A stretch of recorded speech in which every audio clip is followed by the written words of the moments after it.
Hey, this is Jared Krause, host of the Buying Online Businesses podcast, and this is episode number 16, and luckily I get to speak to Mr. Charley Valher again from Outsourcing Angels and charleyvalher.com, and in this episode, Charley and I dig into the difference between flipping websites and buying websites and holding them. Now, between myself and Charley, we've bought many websites and been buying websites for many years, and we discuss what is the best sort of strategy and what the pros and cons are to each strategy of flipping websites and holding websites. So if you guys want to know the difference between flipping, the pros and cons, whether you want to earn some quick cash or do less work and earn more money, be sure to listen to this episode. It's very, very valuable.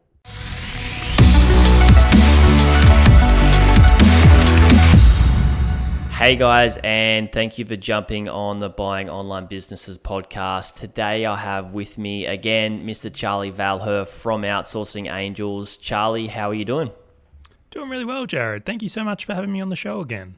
Thanks for coming on board. Always having great chats and adding massive value, I believe. And thank you everybody who is listening. Our subscribers are going up, our downloads are going up and getting absolutely amazing feedback.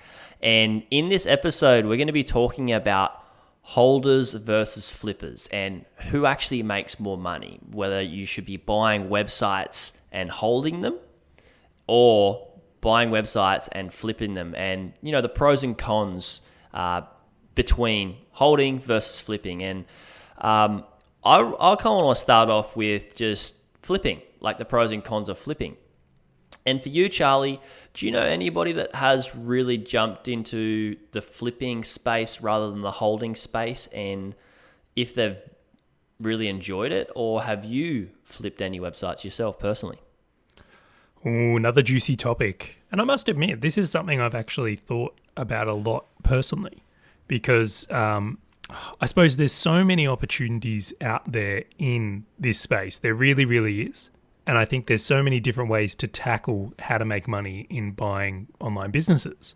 So I really am happy that we're going to tackle the holding strategies versus the flipping strategies and really diving down. So we're starting with the flippers, are we?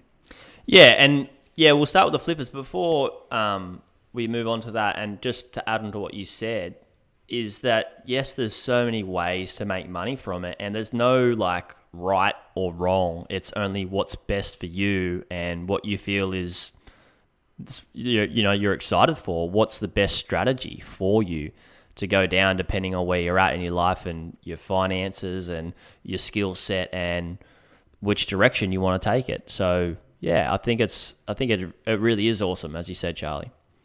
But yeah, the flippers. So flipping, pros and cons. Let me first ask you: have you flipped a business before? Or so I have bought and sold a business. I definitely have done that. Not specifically a website, but a business. It was an interesting experience, to say the least. It's probably, how can I put this? I think I was inexperienced in doing it, which kind of led to an average result, but I certainly learnt a lot from it. And I think it would be something that I would consider again if it was something I was more interested in going all in on. So I suppose if you were thinking about it identifying myself as a flipper and that's all I do, I think you can do really, really well out of it. But it's not something I've done more recently. But how I first came across flipping, because I didn't even realize this was a thing, I was in a Facebook group years ago, and I read this article about a guy who bought a website that was just selling things on Amazon in the US.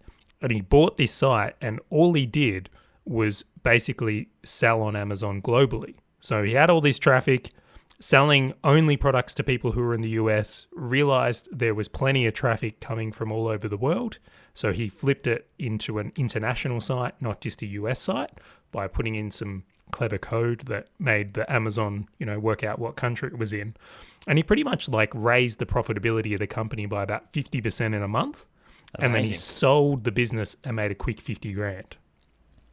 Yeah, that's so cool. And that is I didn't know you could do that with Amazon, change the coding and how it shows up. Obviously that must be some IP sort of coding, but I think that's a really good thing that I'd like to touch on in the flipping. And the pro of that is that you can identify something in a business when you're looking at buying it or before you buy it, and that could be a low-hanging fruit, and you go, wow, this could add X amount of value, or I could do this sort of change to it and build the business up over a 6-month period or a 12-month period and get more traffic and more sales or whatever the strategy is you want to take, and then sell the business and make a little bit on top. And that's a really awesome pro, like he's done. Yeah, it was really cool. Now, I think there's actually a lot of plugins that do this now. So like global Amazon, filtering is a lot easier than it used to be. But that's what initially got me curious about this kind of space. And much to like what you just mentioned there, Jared, is that, if you've got a particular skill set, so if you're, really, really good at taking companies from just working on the US to working on a global scale, then flipping could be heavily lucrative to you. Or if you're the type of person that looks at a business and goes, okay, well, I can see all this maybe SEO or traffic mistakes or something like that, and you just want to get in there, do your thing, and then move on.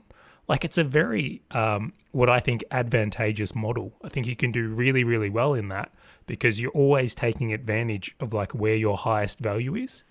Like maybe you're great at fixing SEO, but then you're terrible at conversion rate optimization, or you're terrible at working on other elements of the business. So you're just going to go in, do what you're great at, cash out, and then move on and keep repeating that process. So that's a big pro from my point of view. It's a huge pro. And I have a mate that I jumped on his podcast probably over 2 years ago now. He interviewed me about my journey of buying websites. And he jumped on the podcast not long ago. His name's Richard Patey. And he's a very, very smart individual where he can identify websites that need a little bit of SEO work or a lot of SEO work. And there's a particular type of SEO he does is backlinkings and building links and cleaning the site up, sort of pruning it really is what we talked about in one of the podcasts. And if you want to listen to that podcast, it's down the list. I think it's maybe number 8 or something like that. And how he does this is he identifies those websites, jumps in and makes some changes over a 6 to 12 month period, and then only does that pruning, only does the SEO work, puts it back on the market as it's grown, sells it, and makes a profit from the flip. And what I really liked about what he says and what he does is that when he puts it back on the market, there's still massive opportunity for other people to come in and add their expertise or their skills in different ways so they can grow the business, because he only does one certain way that you can grow the business. And I thought that was really, really cool, because you could work out ways that you could do this with friends. Maybe you gathered a bunch of friends that are good at pay-per-click advertising or content marketing, and I'm good at SEO or whatever it is, and you could build your own team and do this and flip businesses together. Or if you're just starting out, you could do it yourself with one specific area. And I thought that was a massive pro, to be honest.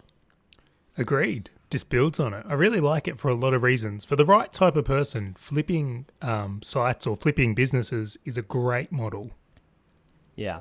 And it's not for everyone as well. I mean, it does have its cons, like it's everything. Like we've got their pros and cons. And so I like to see it as a positive way to go. And I guess we'll talk about our, overall what we believe is best for our own strategy personally, Charlie, towards the end when we outline everything. Although I want to talk about the cons of flipping as well, because there's many pros. We could list out all the pros, we could list out all the cons, but we'd be spending days and days and days. I want to really list out the most important ones. So with a con to flipping website is that when you go to buy that site, every time you've just bought a website, you're working on it. And that means that as opposed to buying and holding, where you could do the work once and you could leverage off that work for a longer period, whereas when you flip, you put the work in and then you get rid of it straight away. And you do get the leverage off the sale, although I don't know whether it's worth the input when you're doing so much input every single business. What are your thoughts on that, Charlie?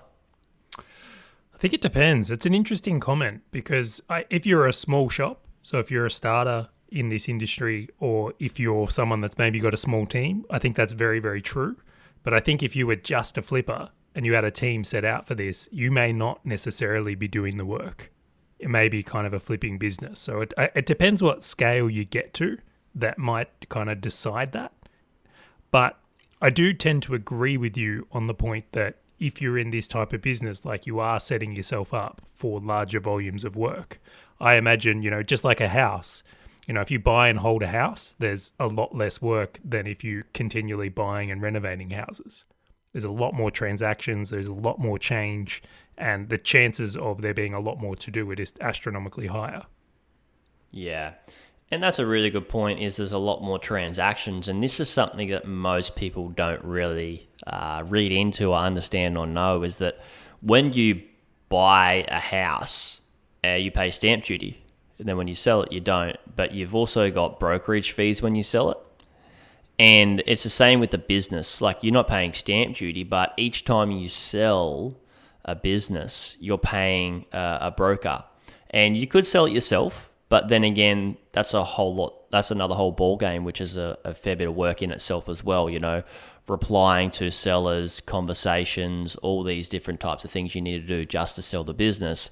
So I think that's another thing to take note of as a con, is that when you stack it up and say you buy one business a year or two even, over a 10-year period, there's a lot of money that gets taken out, which is just in commission. And overall, I think that is something to highlight if people are going to go down this route where you may not see that expense as a large expense when you're doing it just in the short term, but over the long term, when that chunk gets taken out over the compounding of the actual income, full revenue or full income, say your business does over a 10-year period, then it adds up to a bit of a lump sum taken out of that overall net profit.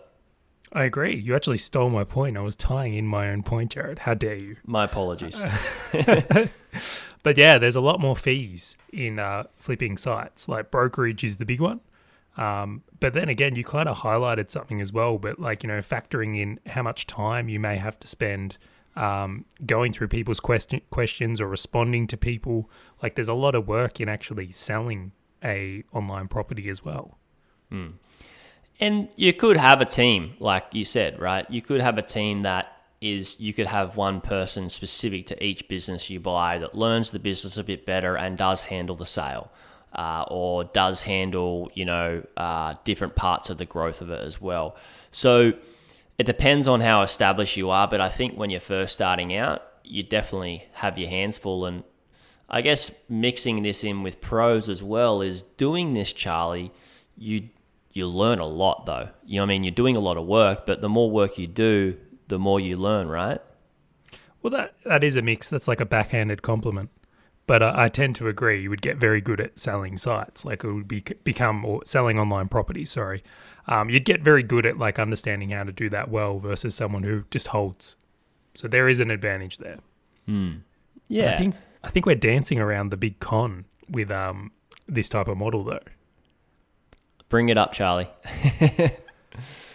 I think the big con in this type of business model, in my point of view, is the capital. So when you're a flipper, how you primarily make income is from capital and the asset. So you buy an asset, you develop that asset, you sell the new and improved asset, and you make your money on the sale. You don't necessarily make it from the cash flow of the business or the profitability of the business. Primarily because if you're doing works to it, you're probably spending your profit in improving the site in itself, and sometimes more. So a big con, in my opinion, to being a flipper is that you can end up with capital tied into a project, and it can be long and dry cycles, especially if it takes a while to sell a site. You can end up in this situation with very tight cash flow. So you've got to have good cash or good access to cash to be able to really sustain the flipping model. Yeah, for sure. And that's a very particular point that if you do spend a fair bit of your capital, it's going to be harder to keep building the business over a short to long period of time, where you may not get a great return through the business initially, and that may not be enough to put back into the business to grow it at the speed that you want to grow it, right? I often say you've either got more time or you've got more money, unless you're, in that top 1% of everybody in the world, where you've got unlimited amounts of both of those. But if you do spend most of the money, that means you need to spend more of your time. You need to have more time to build it, right? Yeah, well, I'll give you a quick kind of run of things of how I'm thinking about it. Let's say I bought a site we use round numbers. I bought a site for 10 grand, okay? And I then spend 2 grand on improving it. And then I managed to sell it for 20 grand down the road. So great deal. Like, that's a really healthy profit margin. And you can use those same numbers and go buy a site for 100, spend 20 on it and sell it for 200. And like, realistically, that probably is possible if you know what you're doing. It's very, very feasible if you're good at what you do to move a site into those regions. But it's like, you don't get that 80 grand until it's liquid. So until the site sells and you're able to recoup that, you're in the hole for that amount. So that's where the kind of the danger comes, in my opinion. Yeah, and they call that opportunity cost as well, when you don't have those funds liquid to jump into other investment opportunities that may come available. Yeah, and I mean, that ties perfectly into my next con, is that if you're going to be a flipper, sometimes there's just no businesses that are right for you available to flip. Like, this is a con I think about as well, is like, there's not always a site or a business out there that's the right buy for you. You might have to wait patiently. And that could come with costs of like keeping staff on the sidelines, or again, having just really slow months. Yeah, so that's a really good point, where either your money's tied up or you've got the money and you're tied up because of time waiting for a particular business where you're like, oh, I have expertise in this and that's what this business needs. Whereas, say you're really good at SEO and most of the sites out have great SEO, but they just need to have some different, marketing campaigns in Google ads or Facebook ads to really grow them, then you're a little bit out of luck there, because you're like, how am I gonna earn my money flipping with just this one expertise without those sites available? Which is a great point. Exactly on there. So that's another one. Is there any more cons you'd like to add to the list here, Jared?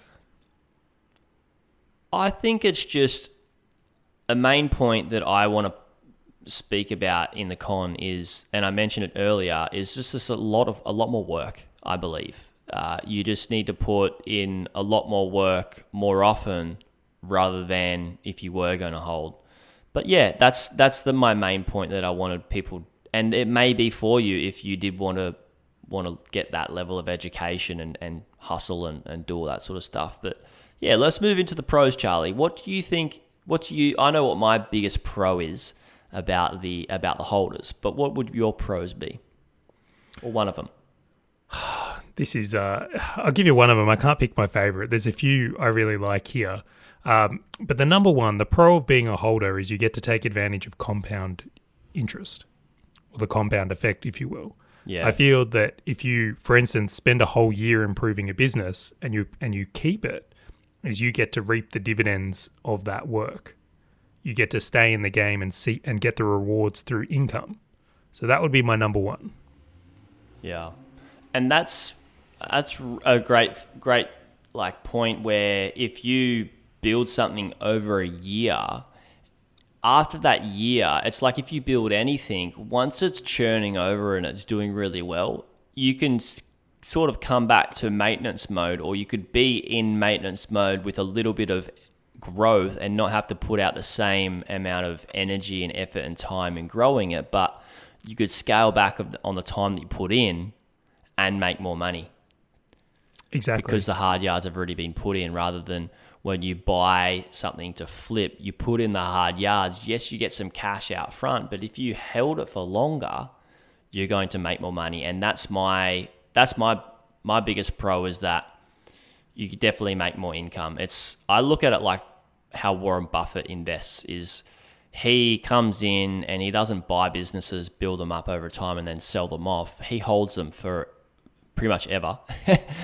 And they just grow and grow and grow and grow, and less work needs to be put into those. And it just means there's more income coming in. So what about from your perspective, Jared? What's a pro in your books? So a massive pro would be less work. You do the work once, like not just once, but you do most of the hard yards. And this is how I like to live my life, is like I come in, I hustle, I do the hard yards, and once it gets to a certain level, I can taper back and enjoy it a little bit more. I can enjoy the business, leverage off the business, and use it as a really good tool to reinvest in something else, or build something else, or build another part of that business. And I think that pro of having more time allows me to have more leverage, and that's probably the biggest pro for me. Oh, I like that. I tend to agree. I think there's probably more leverage available in a holder's model versus a flipper's model. I do tend to think that is the case. And it's, as you mentioned, it's not just on the work you do and then, reaping that compound effect or that repeatable thing.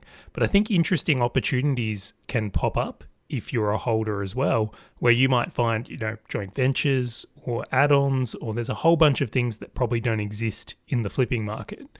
So for example, like many of the listeners will know, I'm in the baby and pregnancy market. I do a bit in that space with sites. And for me, it's like, sometimes sites will pop up and I can purchase them and bolt them on or get add-ons. Yeah, which is such a great tool to have, is like you're getting an income from the current businesses that you have, and as they grow, that income can get put into an investment account, which is what I like to call it for all my clients and everybody that's in the community that has that investment account set up. That money that they're saving either from work or from their other business, it just goes straight back into that, and that can allow you to make more money from another business, and you can have 2, 3, 4 income streams coming in. But they don't have to be separate. They can be bolt-ons like you have, Charlie. And I think it's a really good method and approach to have as a holder, is to feed those businesses off each other and leverage off each other, where you don't have to put as much work in, because when you've got just a single business that doesn't have any bolt-ons, it's harder for you to grow that as opposed to having the bolt-ons. So it comes back to not just the income, but the work as well. Yeah, it's unique. They definitely are. It's funny because even as we go into this conversation more and more, I used to think that these, flippers versus holders, I thought, they're just in the same pond. We just do a little bit of different stuff. But the reality is, as this conversation's kind of developing, I'm realizing how different they are. I'm realizing a flipper is definitely not the same as a holder. And it's a completely different strategy and way of going about business. I'm not saying one's right or wrong. You can definitely make money in both. But it really seems that some are differently suited and different skill sets that make a big difference here. I think with flippers, you have less margin for error and more margin for error as a holder. And how I feel that is the case is that when you're flipping, you need to really know exactly what you're going to do to grow it. Otherwise, especially in that area, otherwise you can't improve it and you won't be able to sell it. And then you're stuck holding onto this investment that hasn't turned out the way you wanted to. And then, so that means your margin for error is very small, whereas opposed to something for a holder and buying for the long term is that you could try a couple of strategies out, still earning an income, but it's not like a really, really bad incident where it's going to have you stuff up your whole strategy, because you could just try something again and you don't have to put every single last penny of the monthly income into each strategy, where it could really make your margin for error quite small. You could be very diversified in different strategies and approaches that you take, if that makes sense, Charlie. Yeah, I think you've nailed something kind of really important there. Is like, I'm going to put this in the pros category for holders, is it's probably a less stressful business model. Yeah, for sure. Because you don't have a time, or you don't have to get a certain amount of growth in a certain amount of time. Totally. To make sure you get paid. So what if we flip this now? I mean, we've laid out some like great pros from the holder's perspective, but what are the cons of being a holder then? Like, what's the downside of doing this?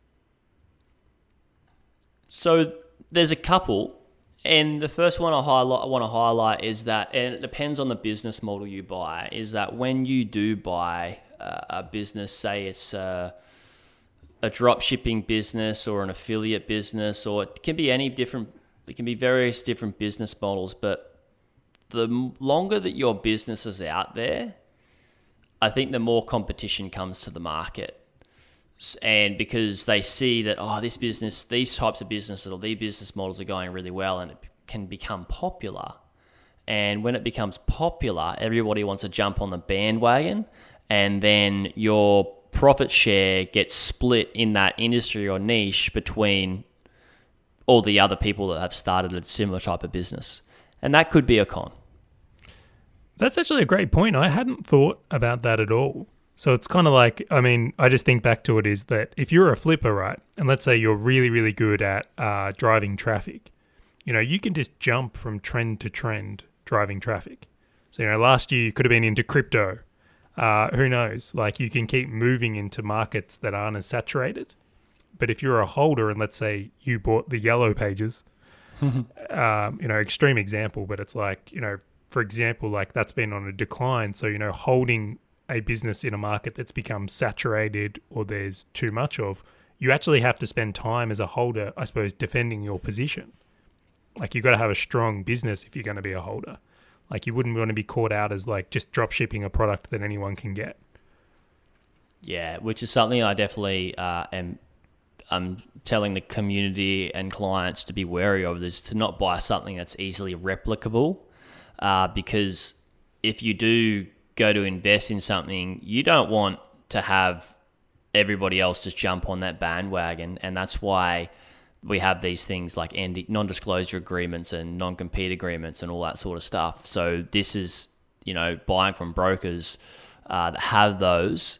There's a real need for them, so this sort of stuff doesn't happen. So that's definitely a con that I'm wary of when people want to take the strategy of holding.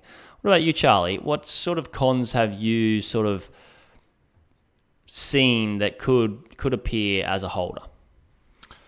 Oh, I've seen this one a couple of times, and you heard the expression come out of me then, because like I've seen this so many times, Jared, and I even alluded to it a little bit before with my yellow pages comment. Some people, they buy a business and they're a holder, and they probably should have been a flipper. And it's because the business model they've chosen just is in massive decline or may not exist. So I'll use an example here is like, you might have bought a blockbuster franchise, thinking, oh, great, this is awesome. It's doing really well. You're invested and you're like, I'm just going to hold this for the rest of my life. I love the video industry. And then as that business model ceases to exist, because the world is always changing, like change is always here. In being stuck in a way there and being in that type of business, you could end up with like a much lower value asset. You really, really could. And I'll give you some examples is like, these are only more recently is that, the app market, the mobile app market, when that came out, so hot, so many people got into the space. We saw huge companies just, rise from nowhere like Appster, which was a big Australian one. And then, 5 years into it, apps had reached maturity. There wasn't much growth. A lot of the companies that had apps, like there wasn't that growth market existing anymore, got really tight into a massive decline. And unfortunately for Appster, I believe they're no longer around anymore. I believe they went into, Liquidation. I'm not 100% on that. Don't hold it to me, but it's very true for that entire market. Is like, if you're a holder and you were looking to get into something for life, that probably wasn't the play there. The play was to get in and enjoy the growth and then get out before it peaked. So it's much more suited to flippers. So I think this is a really important thing. If you're in that holder category, is you got to really make sure that what you're getting into is still going to be around, or you're going to have the ability to evolve into what is going to be around. Yeah, that evolution, that business evolution is so important as a holder, and to realize that you're going to have the ups and the downs through that period of holding something if you want to hold it for quite a while.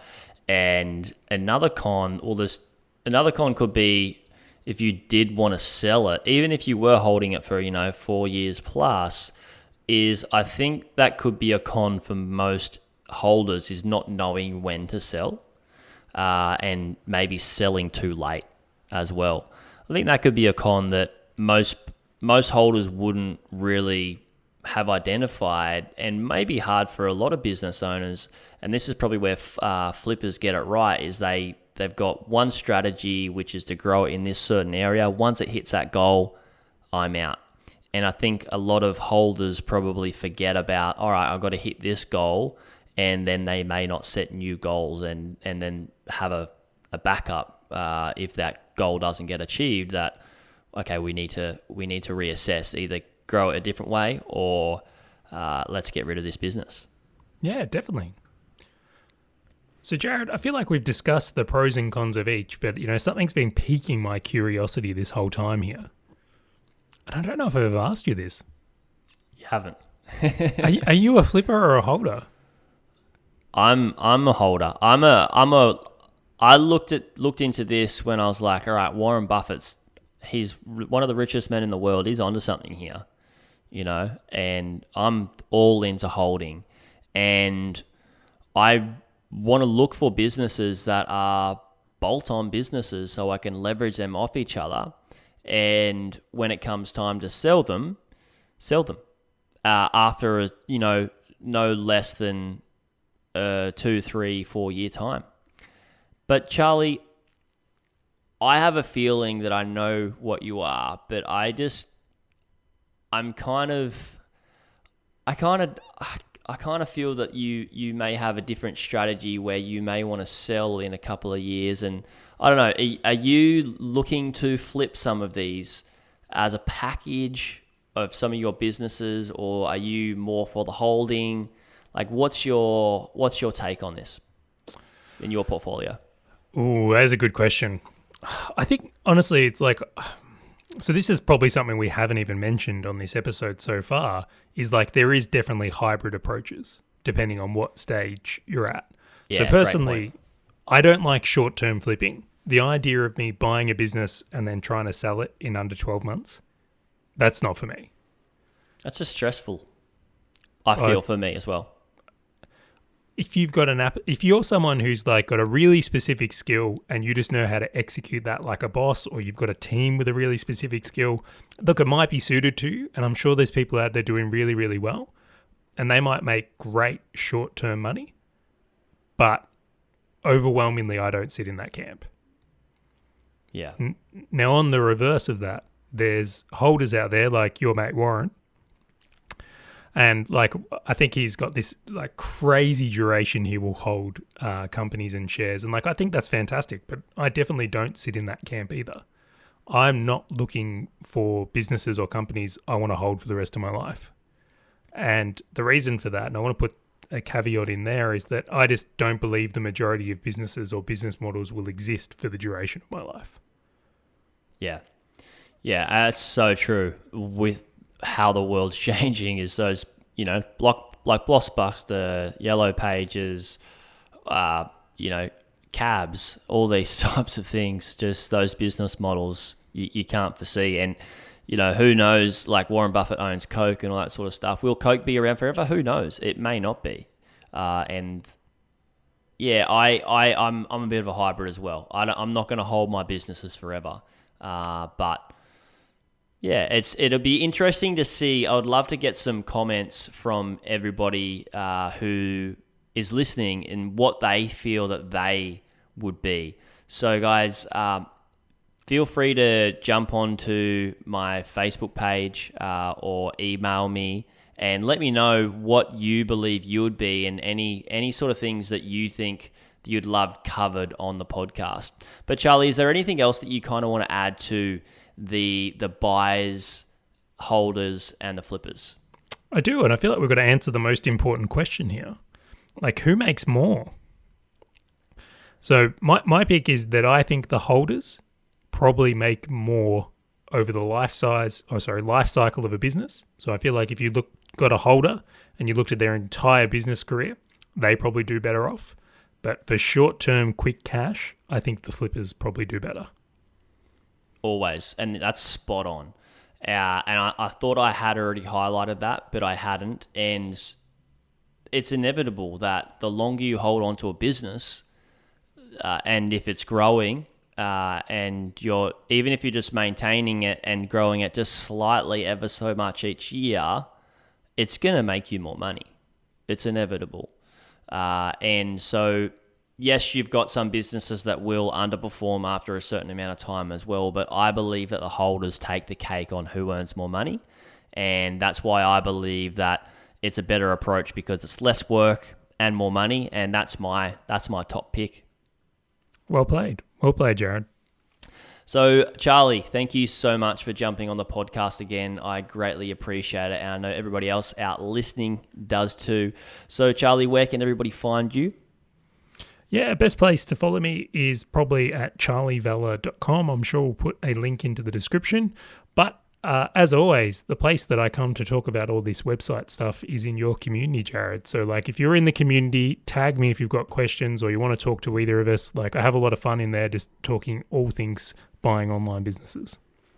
We definitely have a lot of fun in there. It is good fun, especially some of the trainings we do in there, Charley. It's awesome. So thank you everybody for listening. If you did like this, please go away, subscribe, like, and please be sure to leave me feedback on what you actually liked about this episode. Again, thanks for listening, and I'll speak to you guys soon.